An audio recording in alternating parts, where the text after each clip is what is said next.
Hi, everyone, and welcome to another episode of the Galit Speaks podcast. I am here with Marie Adell. I'm so excited to introduce you to her. Marie is a family guide who has worked with our future for over 20 years. Her education, as well as life experiences, have prepared her to be a fierce advocate for those who have a lot to say, if only people would truly take the time to listen.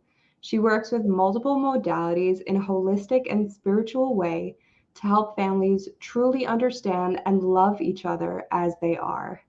Thank you so much for being here, Marie. Yeah, thank you for having me. Yeah, I as soon as I read your topics, I was like, "Oh, I'm super excited to talk to Marie because it's so important." You know, I am currently in the process of trying to get pregnant, and raising children is something that's always been on my mind. I had a really, for lack of a better word, a really fucked up childhood. And I want to make sure that I don't do the same things to my kids. So, how'd you get into this? Yeah, so I guess also the same. Had the same, type of childhood and, really didn't want children for a very long time because I was like, what if I screw them up like the way that I feel screwed up, right? Yeah. I think that's kind of the beginning seed, right? Like we always feel like um we don't want to create the same path, right? We don't want to follow that same path. And that begins that journey of finding different resources sometimes. Sometimes it doesn't. Sometimes you just keep saying, I don't want to be like my parents, and not understanding neuroscience and how that works, and that the brain doesn't hear the word don't. And so it hears, I want to be like my parents. So Yeah. I can really relate to that because I'm starting super late in life. I'm 35, and the reason that I have not had children until now is because I was like, I don't want to screw them up, and I can't imagine being before I couldn't imagine being at the current state of my life and not screwing them up, you yeah. know? Yeah. Yeah, there's a lot of growth sometimes that just really needs to happen. And it was the same for me. Like I got pregnant at 35, I had my daughter at 36. And, I think that because I've been in the world of education for literally forever, since 1999 is when I graduated from college. So with my undergrad. And just going through that was really, really helpful, because I have a really large background in, the like psychology, child development, because I chose the early childhood field, not Okay. just the education. And so really understanding and reflecting on my own childhood through that journey as I was taking, all of those courses, and then putting it into practice and continuing to be on that learning journey and continuing to, it probably took me at least 5 years to get the word no out of my vocabulary and be creative enough to say things in a different way so that, you're not constantly telling your child, no, no, no, no, no, right? Yeah. So I practice on everyone else's kids, for lack of a better, um, and nobody was too traumatized, I don't think. Anyway, I haven't heard anything. So I mean, I've been in education for over 20 years and, built on that with going into special education as well, too. So really learning how to work with people that are in that neurodivergent state and kids some of the most creative beings on earth. And so you have to be one step or more ahead of the game. And it really stretches your creativity. So like, as I'm trying to help them grow, they're actually, creating transformation within me too. And my daughter, she happens to be on the autism spectrum. And I always joke because I do a lot with human design. So if anybody wants to know what that is, they can always connect with me. And we're both manifestors. And so we have that energy. And then also we both have this part in our design. Our motivation is desire. And so desire is all about, creating transformation within other people, motivating other people, like that kind of a thing. And so we're both that. And she is always transforming me. So we have a mostly consensual reciprocal relationship of I love that. And if you don't know about human design, you should definitely look it up. It's actually one of the things that when we were preparing for this, I started to talk and you're just like, you're a generator, aren't you? And I'm like, yes, I am. Because I have looked up my human design, and although I don't know enough about it, I've researched a little bit into it and it's spot on. Yeah, it's the things that I really utilize with my families and helping them to communicate with each other. Because once you understand yourself first, like that's number one thing that I recommend is really, understanding yourself, and you can co-create that journey with your child, because I'm not done discovering myself. And I get to model that for her as I'm doing that, not just tell her to do it, herself. Like, she actively sees me doing the things. And so she's starting to join that journey as well, too. And she's 9. So I love that she's ahead of the game for it instead of where I felt like I was behind, which isn't necessarily true. And at the same time, like, when you can grow up knowing that you're perfect, whole, and complete, rather than feeling like you're broken because you're different, or you're, not like other people, or you do things, in a way that nobody's ever done them, it doesn't make you broken or, less than. You grow up knowing that you are that perfect, whole, and complete already. And human design is very much a tool for that, for families. It really gets to that kind of crux. And then, like, as you see your child doing the things that, are in the design, you're like, oh yeah, I was told about that. So yeah, it helps you to see who they are and let them be who they are, rather than you trying to tell them who they are through your own wounds.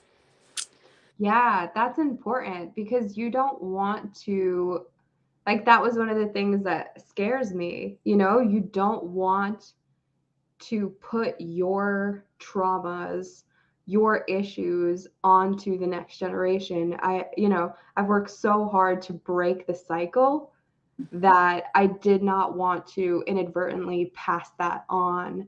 And if you don't think about that child as a separate individual being with their own, makeup and design and personality, then you are trying to give them love and give them discipline in the way that you respond to it. Yeah. Whereas that's not necessarily how they respond to it. Yeah. Yeah. And it's quite interesting, like, even because I'm in the education field now. And so I can identify certain kids that I have, and I can be like, hey, like, I really feel like this kid is this design. Like, just, you can just tell by the way that kids go about things and the way that they utilize their energy, and, the way that they see things, just like you, within like just a few minutes of you speaking, I was like, oh, you're a generator, right? Yeah, and I can pick up my kids that are manifestors in a heartbeat. I can pick up those manifesting generators, like, and it's really useful to have that language in my brain to be able to understand, what's going on with them. And Just, I think one of the, the biggest things is really cultivating that patience. And the way that I've been able to do that is to really get still within. It's that I call it the silent quotient, right? Being able to have that SQ, like being able to really cultivate that space within you so that number one, you can listen to yourself and really be aware of what's going on inside of you so that when something externally is happening, that you are able to respond to that in a way that is in your highest self rather than the opposite expression of that. And it's not to say that we're going to be perfect. I mean, believe you me, like there's plenty of times when I'm like, Harlow is my kid's name.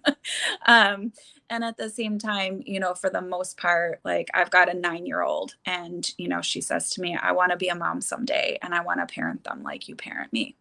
And so I hope that, as I continue to be conscious in my journey as a parent, that she continues to appreciate that. It's not that she never says, I hate you, mom. It's not that she never says, terrible things to me. And at the same time, she feels safe enough to do that. And she knows that I'm not going to, lash back out at her. And she knows that, I'm always there for her because we talk about that. So. Yeah. And I love that one of your topics, one of the first topic that you mentioned was raising children without raising your hand. Mm-hmm. Now, I come from a background of domestic violence and abuse, so it's like, of course, I never want to raise my hand to my child, and yet that is what I saw coming from, thankfully, like on my mother's side, she never, it was not a thing from her, but definitely from my father, there was my entire childhood discipline was being beaten. Yeah. And so how do you get over that? How do you switch it up for your children? Yeah. Yeah. I mean, first of all, like, I'm, genuinely sorry that that was your experience. And I can relate very well to that at the same time. Like, I think, so many of us, unfortunately, are able to relate to that. Keeps social workers very busy. And again, it all comes back to really cultivating that space within yourself. And so for me, it started with going to a counselor, to, really look at the pattern that I was in. And for so long, I lived outside of my body. I had disassociated from my body, and I didn't even know that that's what that was, that I wasn't living in me. And so, starting with a counselor and then moving into yoga, to really be able to start to feel my body in a safe way. And, Mm-hmm. Then start to do the things that I wanted to do in life because I did what everybody else wanted me to do because that's what I needed to do to survive as a kid. And Yeah. so we live so much outside of ourselves because we live for other people in our trauma. We are trained to take care of other people's needs in order to keep us safe. And so to be able to look at that and then start to discover who you are as a person and really love on you and create that spaciousness within you so that you can listen, so that you're, because when we live in trauma, when we grow up in trauma, that alarm gets tripped inside of our body of fight or flight, and it never gets turned off. It's just constantly ringing in there. And so by being able to create that silence within ourselves to turn off the ringing so that our body is no longer in that fight, flight, panic mode, and we're able to really be aware of those responses that our body is having, then we're able to think before we act. Like our kid is screaming, and instead of saying, shut up, or like, stop that, like it's that trauma response that our parents had because they also grew up in trauma, right? And Yeah. they didn't end up turning off that alarm, and they didn't know that it was possible to turn off that alarm. And so, their buttons were pushed whenever we were being ourselves. And so we learned it's not safe to be ourselves. And so discovering it's safe to be yourself again and turning off that panic button creates that ability to be able to have that moment before you explode, have that moment before your hand comes up, have that moment to just simply allow yourself to be human, feel the feelings, and either walk away, turn away, take a breath, whatever you need to do, so that you are not responding from your trauma. You are responding from that loving, caring place inside of you that's there. It's there. So, do you have any tips or tricks to accomplish giving yourself that moment?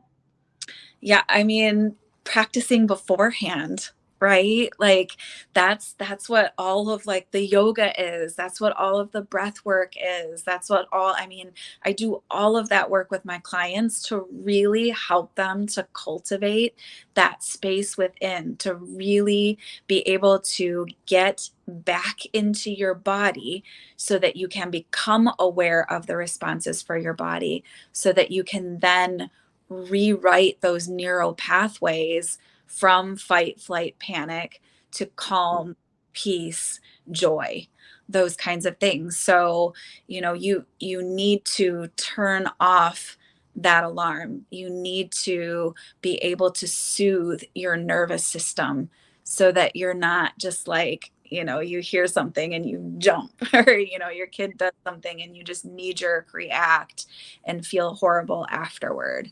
And again, we're not perfect, right? Like there's times, again, like when my kid is doing something and I'm just like, ah, but then I'm just like, okay. And then I'll apologize and I'll be like, I'm so sorry. I'm human too. Like, for me, my trigger is if I get like woken up several times in the middle of the night because I'm like, I need my sleep, go to bed.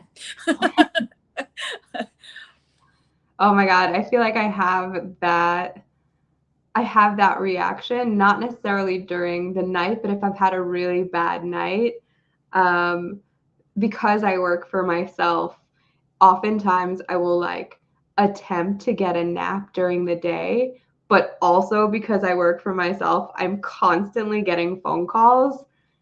And so there are some days where like I'll just start to doze off and then phone call, and then I'll just start to doze off again and then phone call. And after that, like I'm like just my nerves are shot for the day. I'm just like, Yeah. Yeah, because you're trying to get that nap in and get that little piece that you need and that time for yourself. So I would say, Galit, be able to look at that and see what can I do to create some space around that so that I get what I need.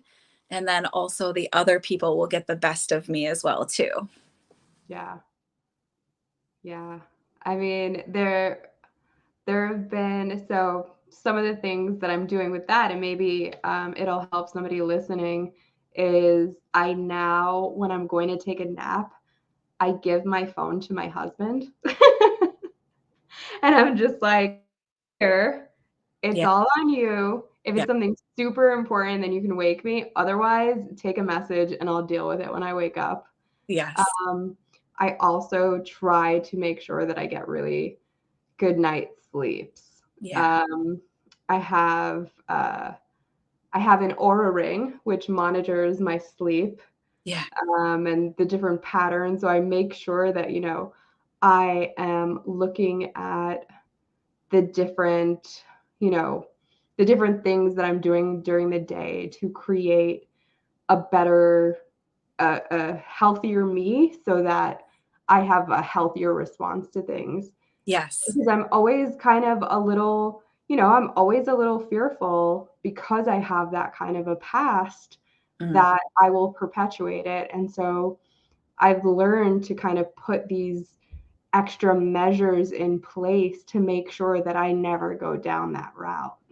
Yeah. I get that. I do. I mean, like I was there too. I felt very much in that way. And at the same time, I know now that whatever I focus on grows. And Yeah. so focus on the worry, then that's what grows. If I focus on what I really want to do and the behavior that I want to have, then that's what grows. And Yeah. so instead of focusing on, I don't want to do this, focus on what you do want to do, right? So, like, I want to be an intentional parent, and this is how I can envision myself being an intentional parent. And then you'll just continue to grow in that direction. It's like a flower, like it turns towards the sun, right? And if you just forget about this other thing over here, it's going to die.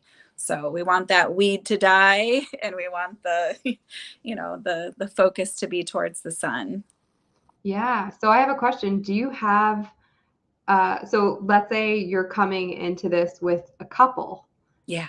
So it's not just necessarily only me, right? It's also my husband. How do I make sure that we're both coming into this from a good place? Yeah. And I mean, have those conversations, with each other, talk with each other about your fears, and then talk with each other about your intentionalities. And, before the baby comes, just really have those serious conversations about how you feel like you want to parent and what that will look like. And, really remind each other when the going gets tough, because it will. It's never ever like as smooth as you would hope that it would be. And then sometimes it is, right? So just that preparation, it's like that, being able to calm your nervous system beforehand. So that way, when you're in the situation that is very, stressful, or feels like you might blow, that you have those tools to be able to utilize when you're moving into that situation. And it's the same thing as with parenting. I mean, I can't even tell you, well, I mean, I guess all my preparation of being a teacher in early childhood prepared me for being a parent. And then just reading tons of material around it, and like just knowing that you're going to be a human and you're going to mess up, and you're going to grow from that, and you're going to move forward, and your kid is going to know what it's like to be a human being, and they're going to know that you're trying. And I was reading an article a few years back on my phone about parenting or whatever. My daughter came over and she's like, "What are you reading, mama?" And I was like, "Well, I'm reading on like how to be a better parent." And she's like, "But you're already the best mama on the planet." So, but it's just about continuing to really really grow in that relationship. And if your other person that you have isn't as keen on that as you are, you just lead by example and without expectation, from the other person, and do the very best that you can in that situation to bring to your child what they need by paying attention to what they need. My daughter's counselor, she said this phrase to me, and I live and die by it now. It's, she will make you the parent that she needs you to be, as long as you listen. Okay. Yeah. That's really beautiful. Yeah. Yeah, Yeah. because I think it's so important. It is. We kind of look at this from a perspective of we're always seeing the world from our point of view.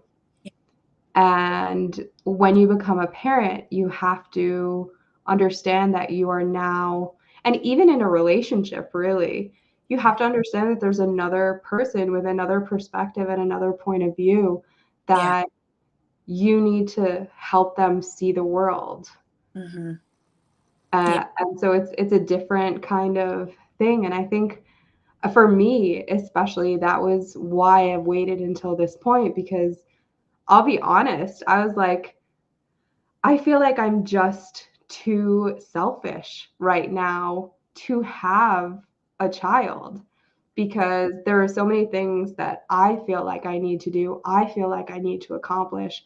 I Right. feel like my needs, wants, desires are going to supersede this other person.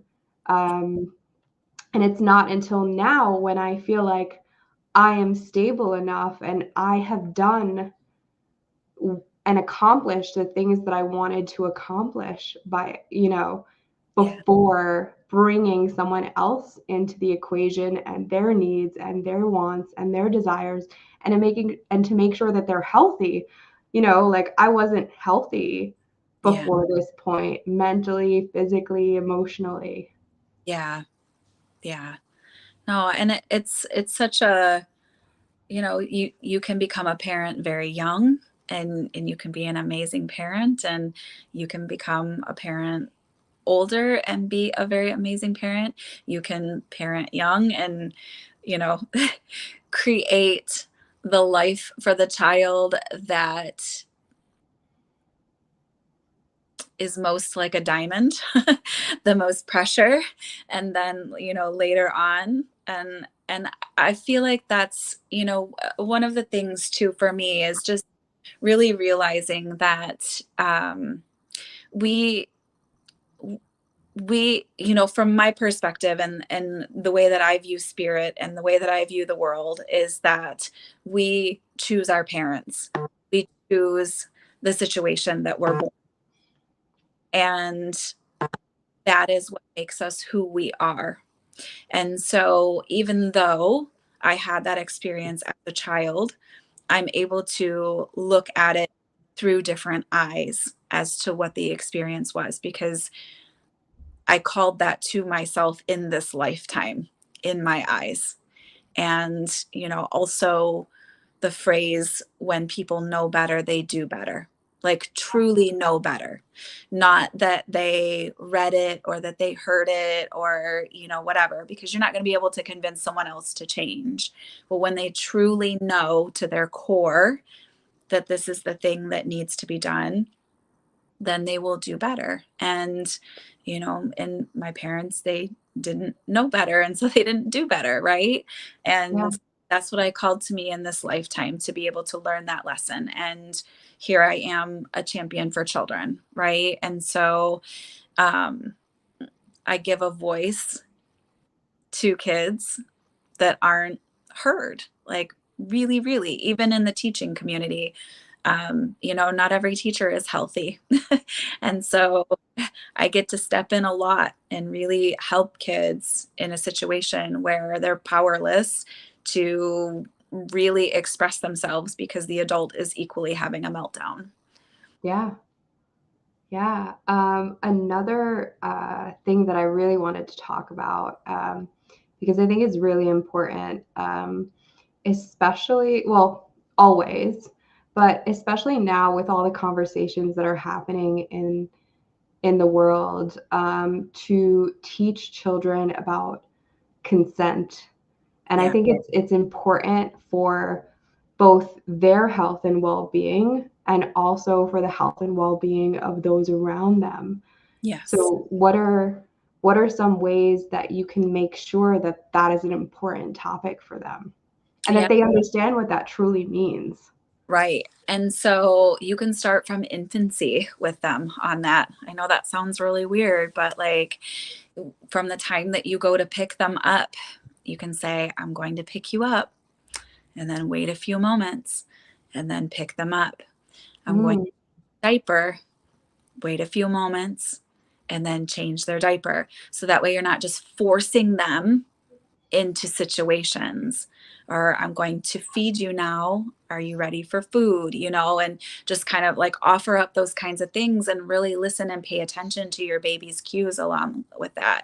I think I started with my daughter at like 4 months old, holding up 2 outfits to her, and whichever one she looked at, that's the one that I put on, and I was like, "Oh, good choice. You chose this one. You looked at this one," and like, and so those kinds of things. And I never tell her to give me a hug. I ask her if I may hug her. And so teaching her that her body is hers and that no one has the right to touch her in any way that she does not agree with. And that goes back to, without raising your hand to your child, because if you are raising your hand to your child, you are teaching them that they do not have control over their body. And so that is consent, right? Yeah. Forcing them to eat things that they don't want to eat, forcing them to toilet train, those kinds of things are saying you don't have control over your body. I have control over you. And so, really being conscious of all of those little things along the way help to inform consent. And my daughter, like from a very early age, if someone would try and touch her and she didn't want it, she would be like, like, like get your hands off of me.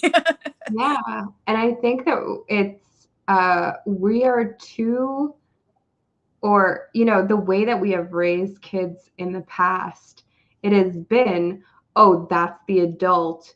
You have to hug them. You have to let them kiss you. You Yeah. have to, I don't know, let them braid your hair or whatever it is. Santa Claus. I mean, this is the time of the year, right? Like all these parents posting these kids of screaming babies on this stranger's lap. And then you tell your don't accept anything from a stranger, but here you are thrusting them on the lap of this man that you don't even know, and they're crying their eyes out because they're with a stranger.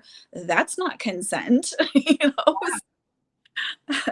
Yeah, I mean, we just get to think about those little things. Like we think it's funny as an adult, but like really, when we teach kids that when things are a big deal to them, that it's not a big deal to you, that it's like, why are you making such a big deal about that? Right?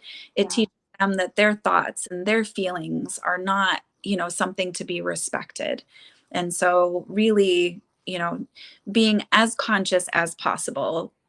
I mean, some people might even think like, oh, telling your child that you're going to pick them up or that you're going to change their diaper. Like, what? I mean, I can count on less than one hand the amount of times that my daughter squirmed around for a diaper change. Where, I absolutely think like, it's genius to tell them what you're, because I'm a big fan of explaining things yeah, so that you're just like, I don't want to be told what to do because that has always been my personality. Like, if you tell me to do something, I yeah, immediately don't want to do it. right. Right? I want you to explain to me Yes. why I should want to do this thing and why it's important for me to want to do that thing. Yeah, And if I then agree with it, I will always do that thing and it will remain in my life. yeah, I spoke about this on like a previous podcast episode of I was raised super religious, Jewish, and the things, and I'm no longer religious, but the things that stick with me and that stuck with me are the things that were explained to me, the reason behind, and I agreed with it.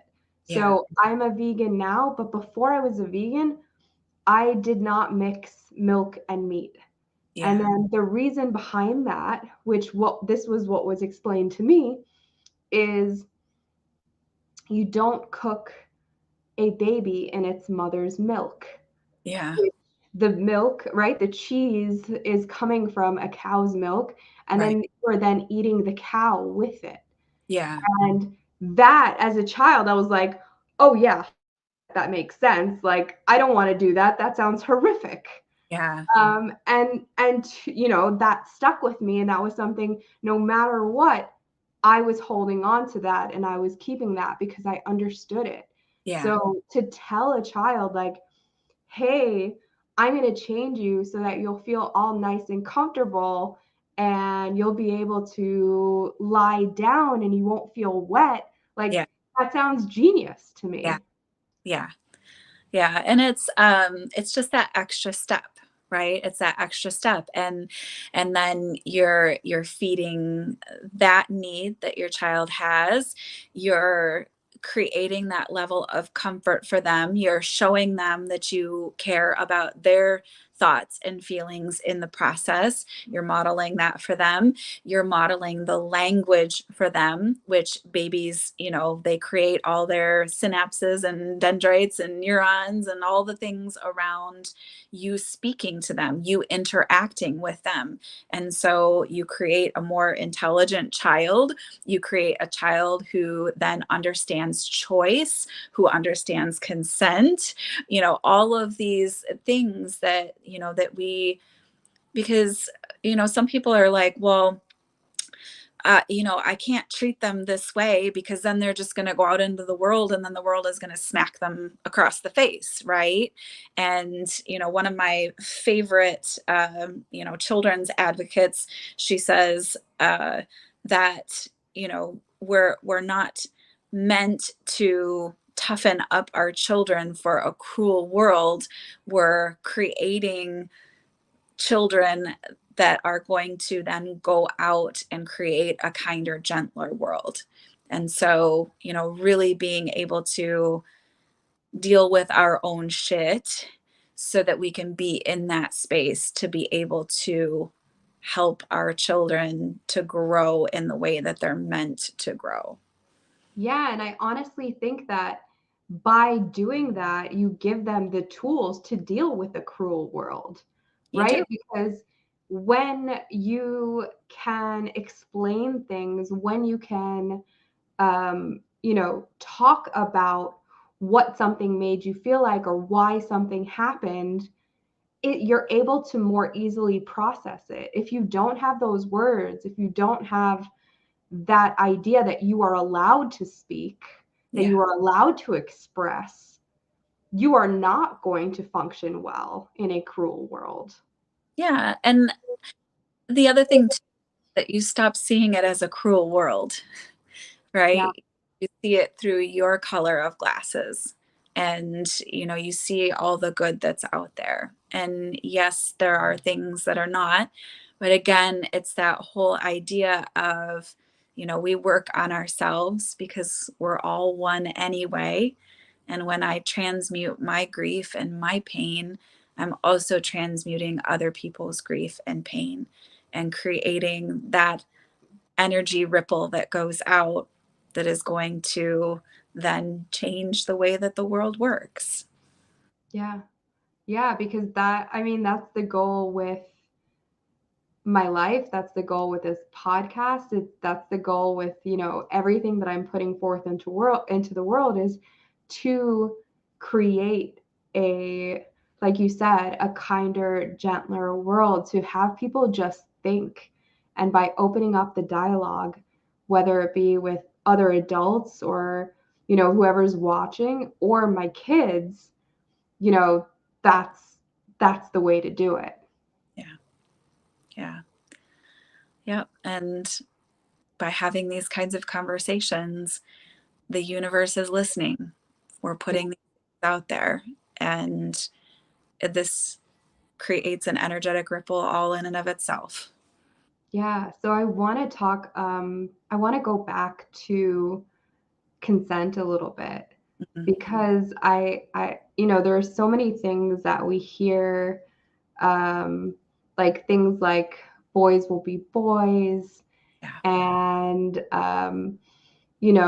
I, I remember many points as a child when I just had to like grin and bear it, even Yeah. though I did not want like a person grabbing my cheeks Yeah. or giving me like a big fat kiss or like things like that. And it led to having issues with people taking advantage of me later in life. Yeah. How, what are the ways that we can make sure to teach children way? Oh, you a little bit. What's the end? Oh yeah. How do we make sure to teach children the right way to interact with other children, with adults? Yeah. So, I mean, I feel like just modeling that for them, number one, and really like if they're in an uncomfortable situation and they can't speak, speaking up for them so that they know that you're their champion and that someone has their back. You Yeah. know, my daughter, she'll come home. She had a couple of really not great years of school with a particular teacher that she had. There were like a couple of them right in a row. And I was like, if they say this to you, you have my permission to say this back, right? Like, and if they have a problem with that, then you let me know and I will come and I will talk to them. So Yeah. just like letting her know I have your back no matter what. And she wasn't able to do that. She wasn't able to say that to that adult, but she would come home and share with me. And then immediately I would fire off an email and I would allow her to read the email so that she knew. And she would ask me, did they message you back? Like, so I kept her in the loop in those kinds of conversations. She had an experience with my dad that was not so pleasant, and we no longer go over there. Like, that's her choice. She does not want to be near him at all. And so holidays or not, we just don't go. We don't do it. So really those things that, allow them to know that you can stand up for yourself. And if you're not able to, you let me know.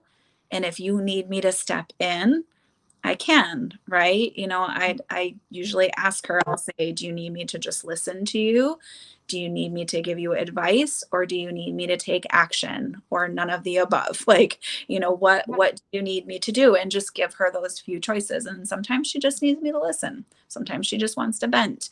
Sometimes she actually wants me to help her to take action. Sometimes she wants me to take action for her. It just depends on the situation. And asking her her consent of what she wants me to do in that situation, if anything at all. So just continuing to model and really be able to show her the ways that I stick up for myself, giving her examples of that and showing her, how I act in certain situations and reflections that I have on things, and just being very open and honest and having those open and honest conversations. And, even with my kids that I work with at school, it's the same kind of thing. If someone is pestering someone, like, I'll stop them right then and there.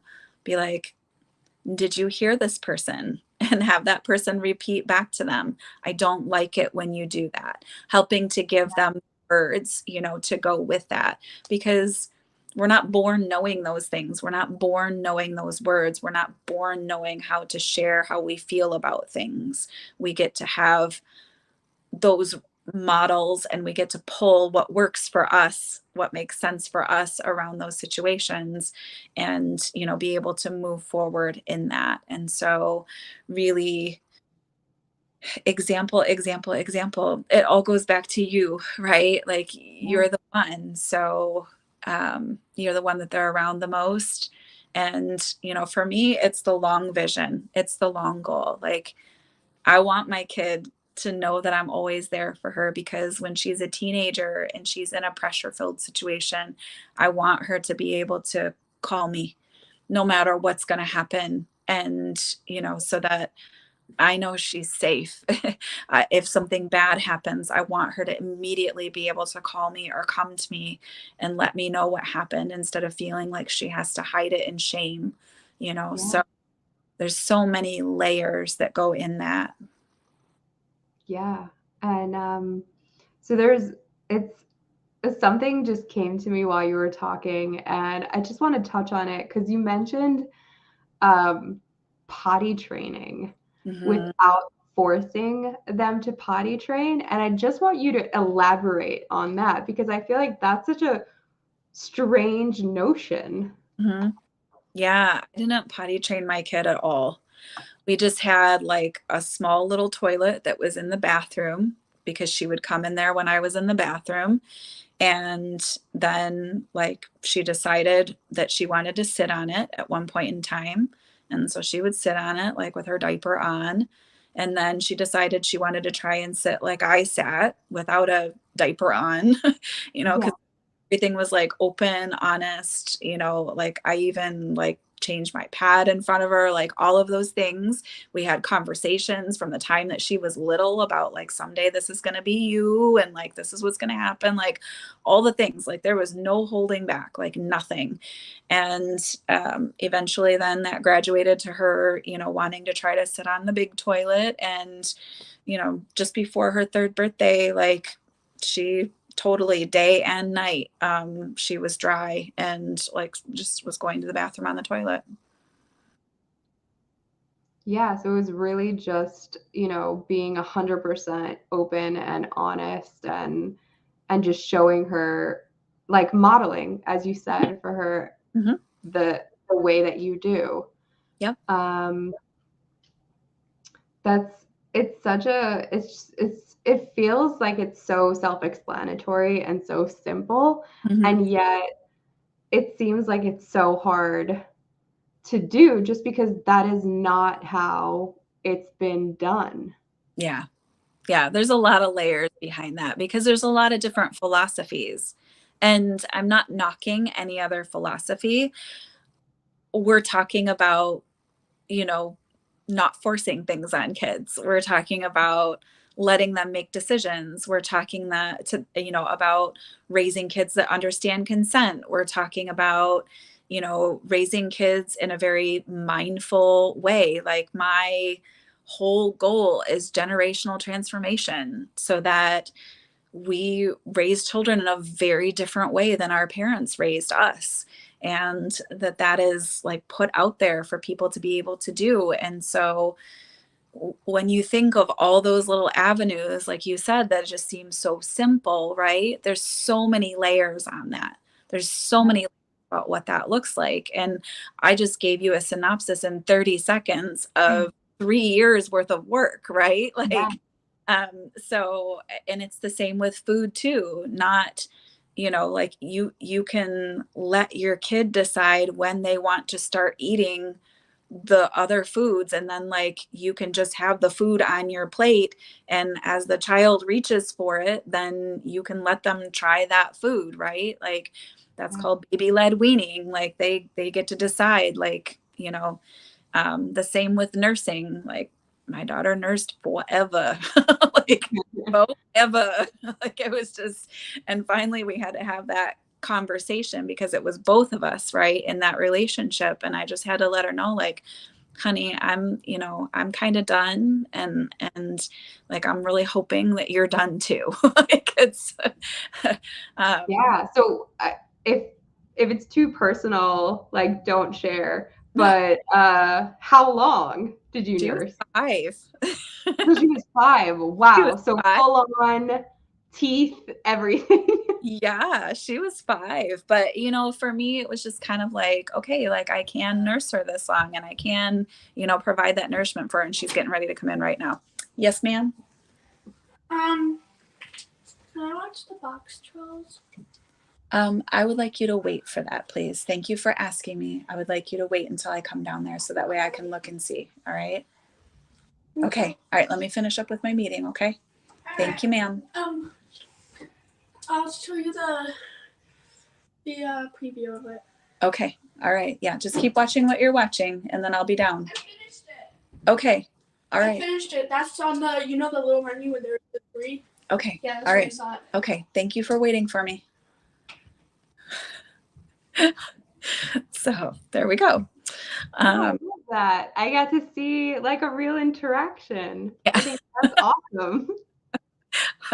Yeah, she'll at least, like if it's a show that she's not quite sure if she's able to watch without me, like she'll come and she'll ask me, like, can I watch this? Can I, like, and sometimes that doesn't always happen. Like, she's not always like that, but for the most part, she's pretty responsible that way. Yeah, I love that. I have one other question because it's just on my mind. When you said you were open and honest and like very transparent with her, Yeah. do you also speak to her about your childhood and the difficulties that you faced in your childhood, and how in depth do you go?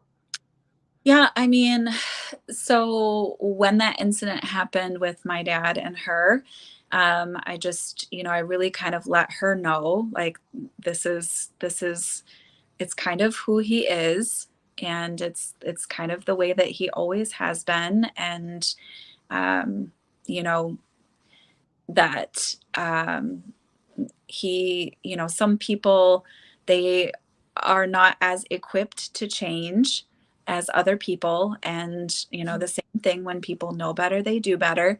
Because she uses very powerful language around it. She's like, I hate him. And and so we talk about hate, and we talk about those kinds of feelings, and we talk about how that gives power to the other person. And I still let her feel like, if she feels very, very powerfully about it, I don't shame her for feeling that way. And at the same time, we really kind of have those conversations around that. And I just she was telling me at one point in time about one of her friends, that her mom hits her, and how like that's just not, it's not what we do in our home. And she's just like, I'm so glad that you're my mom, and that that's never happened to me. And so we've had those conversations. And I mean, I don't impart on her the full story of what's happened. I just let her know, yeah, hey, like, I was knocked around, and probably wasn't until she was about 8 that we started having those conversations. And again, that's an excellent consent conversation. And we talk about consent all the time, because she wants to just thrust herself on me and like wrap herself around me. And it's not that I object to her hugging me. It's that I also want her to really be mindful of, how she is interacting with other people, and have that same care as I'm having with her as well too. So, she'll smother me a bit, and I'll be like, my body, my body, my body. Like, please ask, and sometimes it's a no, and she gets to be a little sad about it, right? But like, sometimes I have to do things, and I'm taking care of things, and I'll just let her know, like, hey, I'll come back later and do this with you. So I think, ages and stages, we get to be mindful of developmental awareness too. So Yeah. All right. Well, we are coming up close to an hour. yes. So I want to make sure that the audience knows how to get in touch with you. So what are the kind of things that you work on with people, and then how do they get in touch with you? Yeah. So I mean, one of the main things is really just that whole awareness piece. They say possession is 9/10 of the law. I always say awareness is 9/10 of the law, because the more aware that we can become, the more we can transmute, and the more that we can really change those neural pathways from the body to the brain, because that's such a huge part of creating that lasting change within yourself.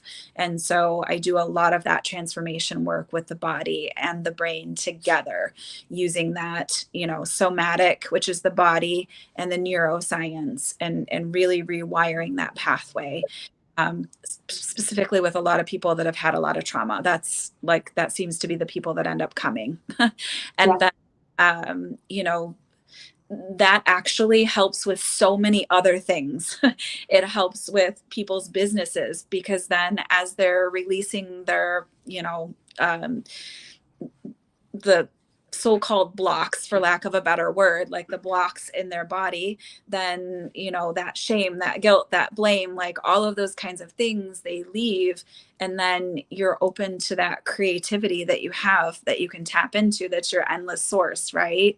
And so that goes into all other areas of your life. So even though I'm not a business coach, I have several clients that have now reached 6 figures when they came to me just barely starting their businesses, because it just opened up everything for them. Like, they're able to make choices without second guessing themselves. They're able to, figure out which coaching program that they want without spending thousands of dollars on ones that aren't going to serve them, because they can tap themselves and know which ones are the correct ones for them. They're able to stop procrastinating, all kinds of different things that come from really truly being able to be aware of yourself and willing to look at all the parts and love yourself for all of those parts. So we do a lot of forgiveness things. We do a lot of really, visualization techniques that really get inside and deal with those neural pathways, and human design and astrology, and, all types of modalities to learn how to communicate in the best way with yourself, so that you can then communicate meaningfully and expansively with other people. Yeah. Awesome. And then how do they reach you? So just find me on Facebook, Marie Adell. And also too, I have a group. It's called Color Your Life in HD. It's kind of a play on human design as well as high definition. And I love that. yeah. And then my Instagram is at grow you, GROW, the letter U, with Marie.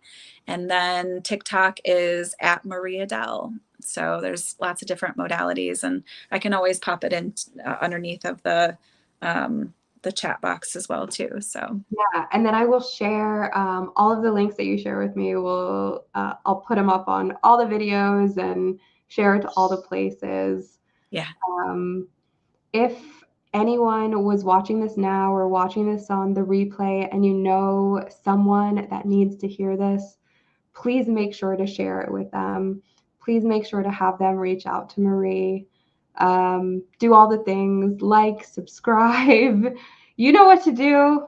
However you're watching this, make sure that we get this out to as many people as possible, because it's super important.